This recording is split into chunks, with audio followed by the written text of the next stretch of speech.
Fala, gente, tudo bem? Estamos aqui para a gente fazer um apanhado aí geral sobre circunferência, tá? Tentando aí a geometria plana. Então, primeiro a gente vai falar um pouquinho sobre o que é a circunferência, definição de circunferência, certo? Os elementos que compõem ela. Em seguida, a gente vai fazer um comentário sobre ângulos na circunferência, tá?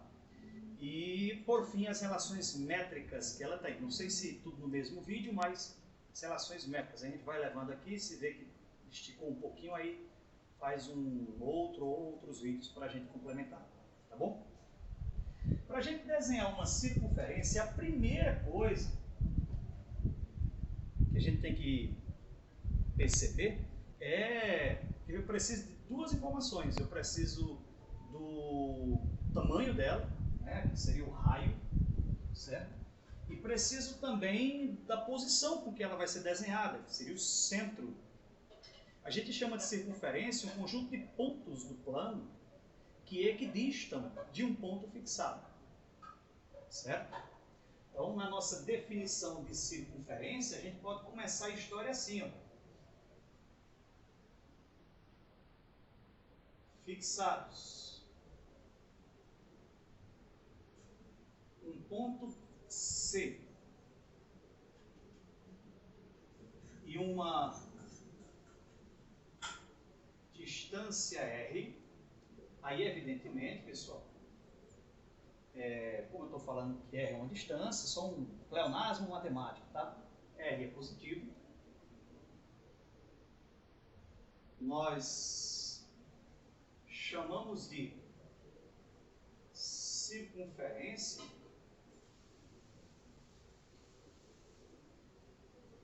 o conjunto dos pontos do plano. Vou chamar esses pontos de P, certo?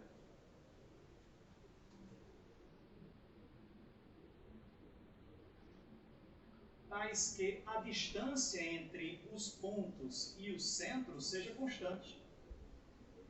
E essa constante seja exatamente essa distância, que vai representar o nosso raio, o raio da circunferência, tá? Então, quando a gente for representar, né, fazer o desenho dessa circunferência, eu vou usar aqui o meu compasso de quadro. Esse dedo aqui ele vai ser o centro. Aqui vão ficar os pontos que vão gerar aí a circunferência, tá? Então, a primeira coisa é escolher o centro, né? E em seguida o tamanho dessa distância, que seria essa distância aqui, o raio, tá? Fazer o giro, né?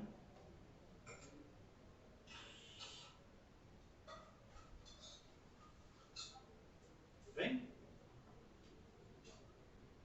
Se você pegar qualquer ponto da extremidade, a distância dele até o centro, que é o pontinho C, vai ser o raio.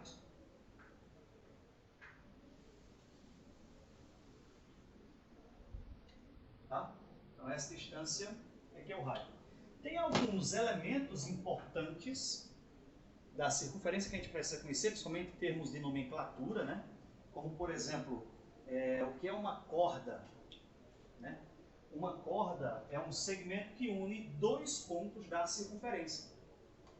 Então, o segmento AB que eu estou representando aqui, ó,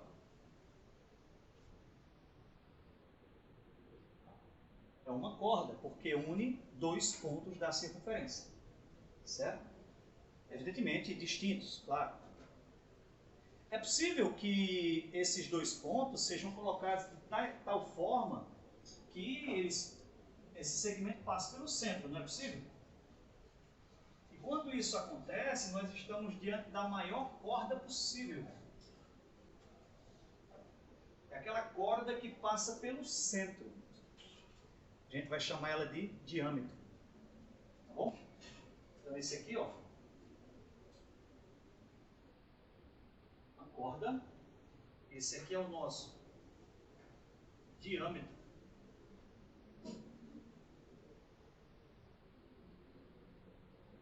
certo? É a maior corda que a circunferência possui e ela coincide com a sua medida, né, igual ao dobro do raio, certo? Então, o que é o diâmetro?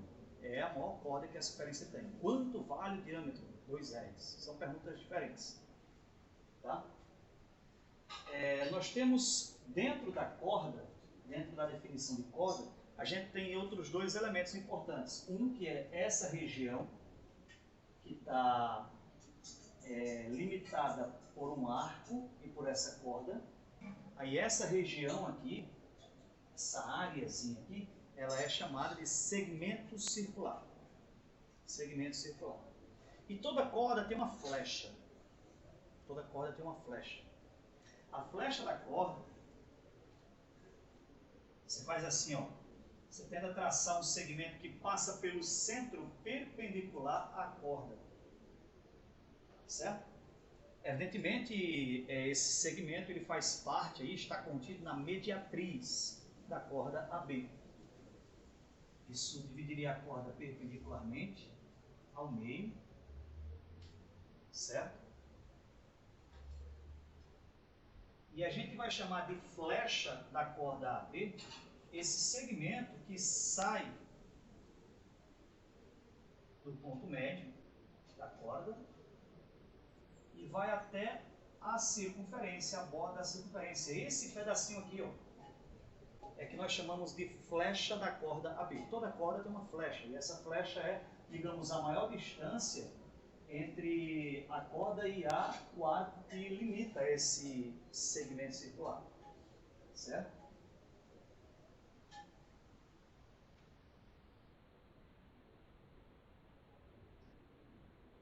Flecha da corda AB. Tudo bem? Flecha da corda AB. Beleza. Sem muitas delongas, né? Se tratando de ângulos na circunferência, a circunferência a gente sabe que é um elemento poderoso para medir ângulos, né? Eu só consigo medir ângulos a partir do partimento, da partição de uma circunferência em fatias congruentes. Se você divide isso aqui em 360 fatias congruentes, a partir do seu centro, cada ângulo desse a gente chama de 1 grau. Seria a definição, né, de grau. E isso parte da ideia de um ângulo especial que a gente chama de ângulo central.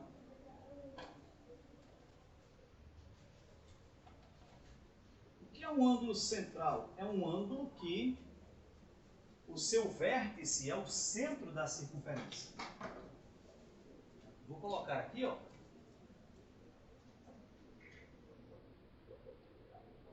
Ângulo central. Tá? Então, o ângulo central é um ângulo em que o vértice é o centro da circunferência.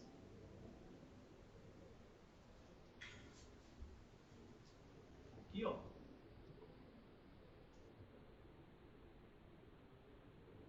Se desenha um ângulo em que o vértice é o centro dela. Tá? E você vai ter o ponto O representando o centro da circunferência, o ponto A, o ponto B. Esses pontos A e B vão gerar um arco AB. Tá? E esse ângulo central a gente vai definir como sendo o ângulo que tem a mesma abertura do arco. A mesma abertura do arco. Essa medição que eu estou me referindo agora é uma medição angular. Não é uma medida de distância, comprimento. É uma medida de abertura. Então, essa abertura é igual a essa, que é igual a essa. Ela independe do tamanho da circunferência. A abertura ela é a mesma. Certo? Então, esse ângulo aqui, alfa, ele vai corresponder à medida do arco AB. E quando eu falo a medida do arco AB, eu estou me referindo à medida angular. Certo? Estou me referindo à abertura do arco e não ao comprimento. Tudo bem? Então, o ângulo central ele coincide com o comprimento do arco. A gente tem um outro ângulo muito importante chamado ângulo inscrito. Antes de passar para o ângulo inscrito, vocês lembram do conceito de radiano? O que é um radiano? A ideia do radiano aqui é muito importante, é um ângulo central especial. Não tem como a gente falar de ângulo central sem citar a ideia do radiano, a fantástica ideia do radiano. Certo? O radiano, pessoal, corresponde a um ângulo central. Vê só a definição, tá? Professor, o radiano é aquele negócio que tem a ver com pi? Mas nada a ver uma coisa com a outra, certo? Tem lá, sim, uma equivalência quando você anda meia volta, né? Mas a definição de radiano é outra, certo? A ideia do radiano é o seguinte, você está vendo esse raio e esse arco. Quando esse arco tiver o comprimento igual ao raio, aí a gente vai dizer que esse ângulo central é de 1 radiano. Como assim um comprimento igual? Imagine que isso fosse um fio, né, em forma de um círculo, um fio em que eu pudesse cortá-lo aqui e aqui, esticar e fazer a medição. Se aqui for exatamente a medida do raio, nós chamamos esse ângulo de 1 radiano. Então, se quiser anotar, pode anotar, 1 radiano é um ângulo central capaz de enxergar um arco que tem a mesma medida do raio. Só isso. Aí essa medida é de distância.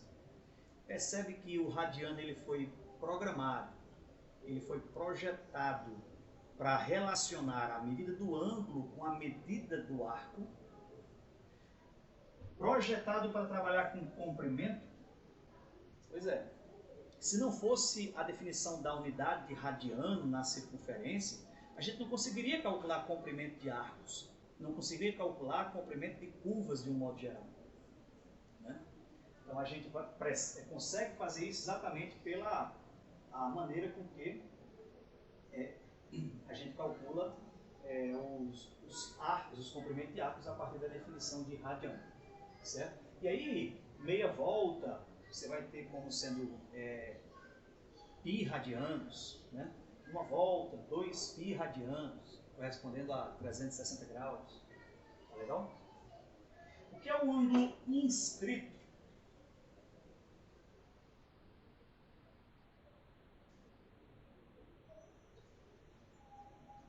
Um ângulo inscrito. Bem, a ideia aqui é definir esses ângulos de acordo com a posição do seu vértice, tá bom? Então, o ângulo central, o vértice está no centro. O ângulo inscrito, o vértice está na circunferência. Tem que ser um ponto da circunferência. Tá? Então, vou fazer o desenho de uma circunferência para a gente aqui.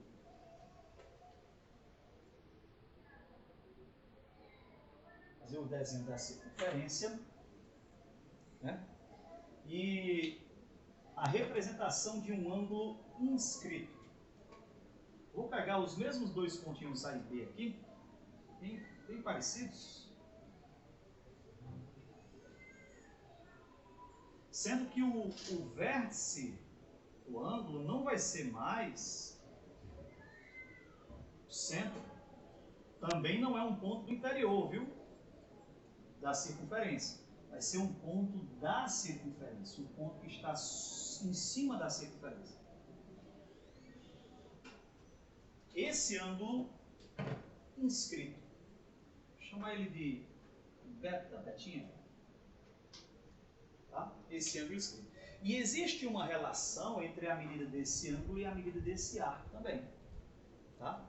Essa relação a gente vai fazer a demonstração, no caso específico dela, agora, e que diz o seguinte: a medida desse arco aqui, ó, vale sempre o dobro da medida desse ângulo. Ou, equivalentemente, todo ângulo inscrito vale metade do arco que ele enxerga. Isso é importantíssimo. Todo ângulo inscrito vale metade do arco que ele enxerga. Certo? Então, isso aqui seria beta, aqui seria 2 betinha. Significa dizer que 2 beta é que corresponde à medida do ângulo do arco, no caso, AB. certo? Se você passar esse 2 para cá dividindo, também pode. Então, esse beta seria metade desse arco, ou equivalentemente, o arco é o dobro do ângulo beta. Então, a gente vai usar isso demais, esses problemas que envolvem ângulos na circunferência, certo? É fácil você enxergar essa relação. Eu vou usar um fato aqui do bumerangue, que foi apresentado aí no início de um curso de geometria, com a aplicação da soma dos ângulos externos de um triângulo, que é um bumerangue. É isso aqui, gente, ó. Uma espécie de um quadrilátero côncavo.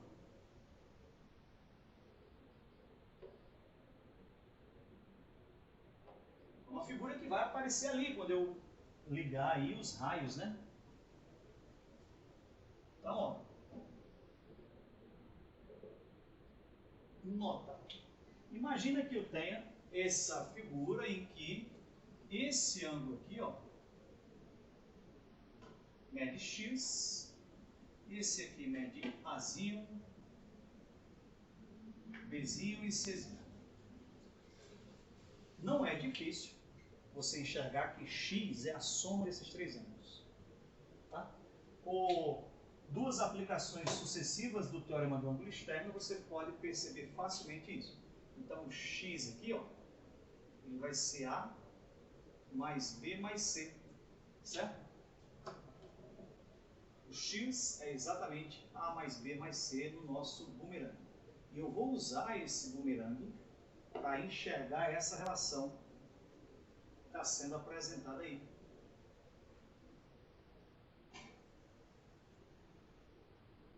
Legal? O que eu vou fazer lá na minha figura é simplesmente ligar os raios.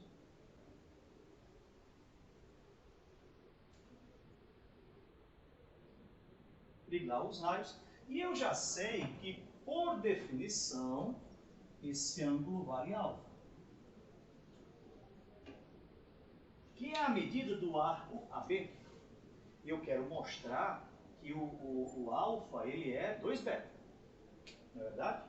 O alfa é 2 beta. Então, o que eu vou fazer? Eu vou pegar esse beta e dividir em duas partes. Como?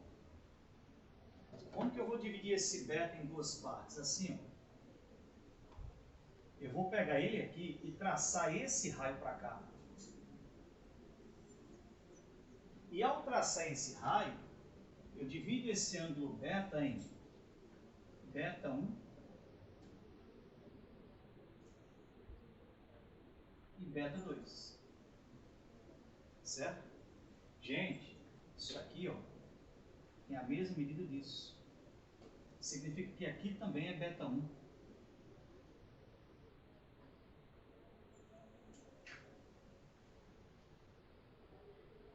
Esse lado tem a mesma medida desse, são raios da circunferência, então isso aqui também vale beta 2. Certo? Certinho? O que é que significa isso? Que alfa, olha para cá, ó, alfa é beta 1 mais essa soma mais beta 2. Certo?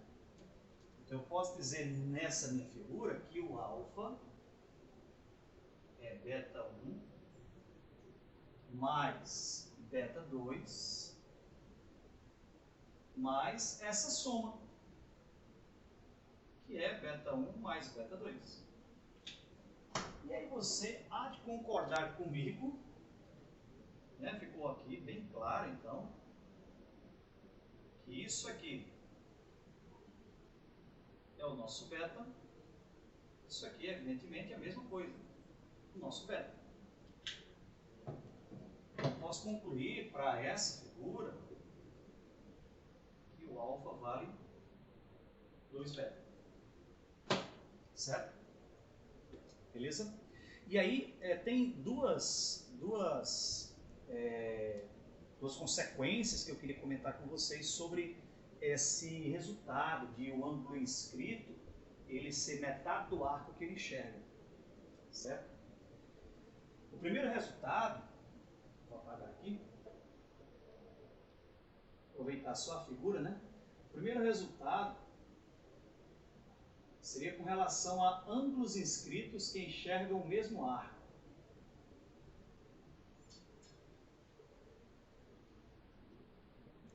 Imagina aí que eu tenho dois ângulos inscritos. Esse aqui, ó, por exemplo. Vou tirar aqui o centro. Esse ângulo inscrito. Vou chamar de X. E esse outro ângulo inscrito.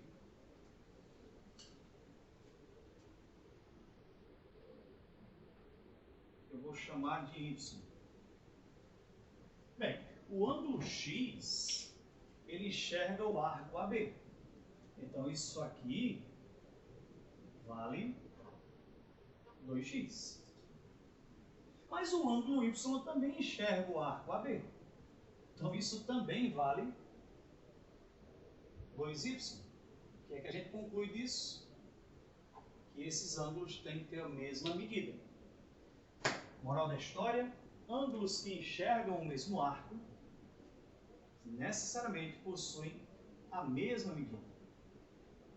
São congruentes. Isso acontece em qualquer circunferência, tá? Certo? Uma outra conclusão que eu quero tirar com vocês é com relação o ângulo inscrito exatamente na metade de uma circunferência, gente. Vou desenhar uma circunferência aqui.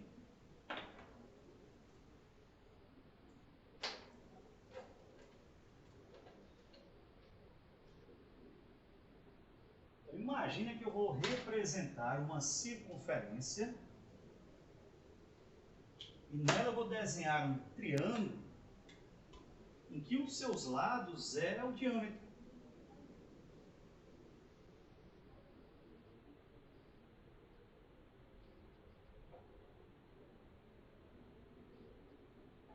Ponto A, B, C, centro O. Esse triângulo ele tem que ser retângulo por quê? Por que é que ele tem que ser retângulo? Pelo seguinte fato, esse ângulo é um ângulo inscrito. Então ele vale metade do arco que ele enxerga. Mas como isso é um diâmetro, o arco que ele enxerga vale quanto? 180 graus, meia volta. E se o arco que ele enxerga vale 180 graus, necessariamente isso aqui é metade. Vale metade do arco que ele enxerga. Então todo triângulo que está inscrito numa semicircunferência, e quando eu falo inscrito numa semicircunferência, não é só 3 vértices pertencer à metade dela. Um dos lados tem que ser necessariamente o diâmetro, tá? Então esse triângulo ele tem que ser retângulo. Beleza? A gente pode até anotar, né, pela importância do resultado. Todo triângulo inscrito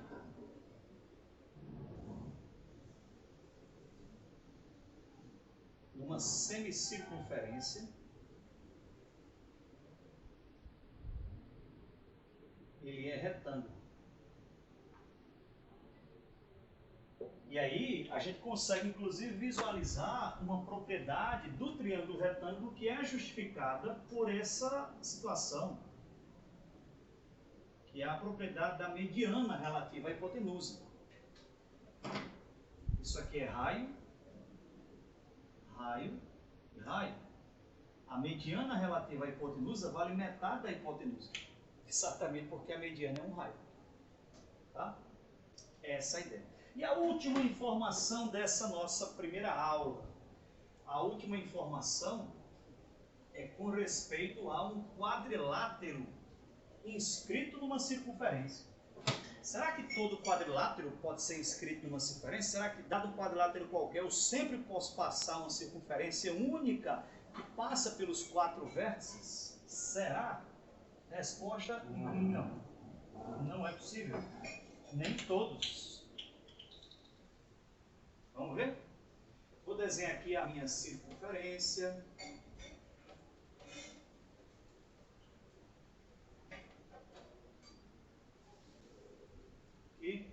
E vou representar um quadrilátero qualquer dentro dela, tá bom?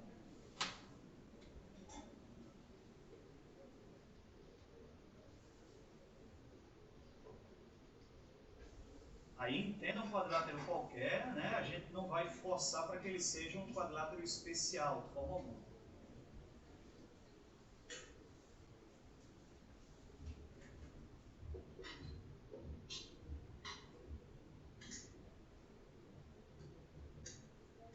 Então aqui eu tenho um quadrilátero ABCD. Eu queria que você notasse o seguinte fato.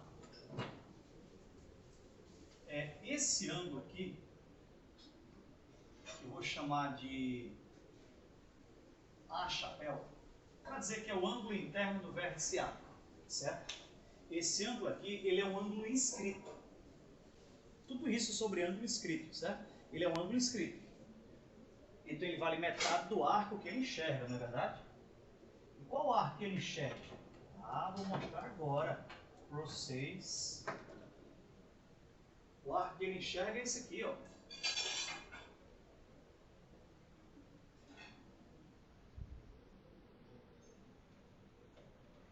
É o arco que vai do B até o D, não é? Esse arco todo. E ele vale, sabe quanto? 2A chapéu, pois cada ângulo inscrito vale metade do arco que ele enxerga. Se você fizer a mesma coisa para o seu ângulo oposto, o ângulo C chapéu, se você fizer a mesma coisa para esse ângulo C chapéu, e verificar qual é o arco que ele enxerga, vou lhe dizer agora. Esse aqui, ó.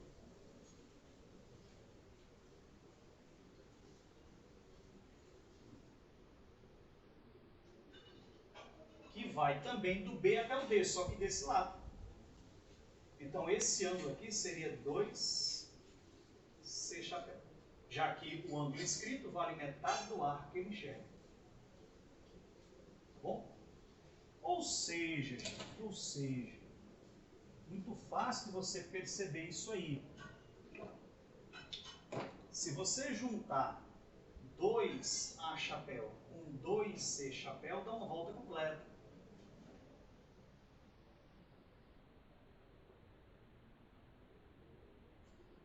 Daí, você conclui comigo que A chapéu mais C chapéu dá 180 graus. O que eu quero dizer com isso?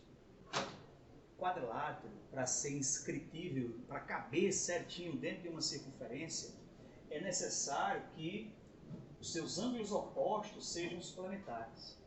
Se os ângulos opostos forem suplementares, a gente estará diante de um quadrilátero inscritível. Tá? Então, para um quadrilátero caber certinho dentro de uma circunferência, necessariamente ele precisa que os seus ângulos opostos sejam suplementares. Professor, isso vale também para B e D? Claro, sim. Mesma coisa. Tá bom? E com isso eu encerro essa primeira parte aqui. Depois a gente vê as relações métricas, tá legal? Valeu!